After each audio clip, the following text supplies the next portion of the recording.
हनुमान् श्रीपदो वायुपुत्रो रुद्रो नघोजरः अमृत्यवीरवीरश्च ग्रामवासो जनाश्रयः धनदो निर्गुणः शूरो वीरो निधिपतिर्मुनिः पिङ्गाक्षो वरदो वाग्मी सीता शोकविनाशकः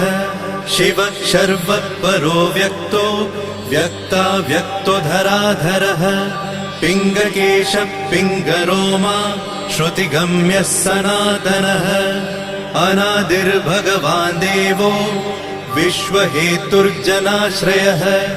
आरोग्यकर्ता विश्वेशो विश्वनाथो हरीश्वरः भर्गो रामो रामभक्तः कल्याणप्रकृतिस्थिरः विश्वम्भरो विश्वमूर्तिर्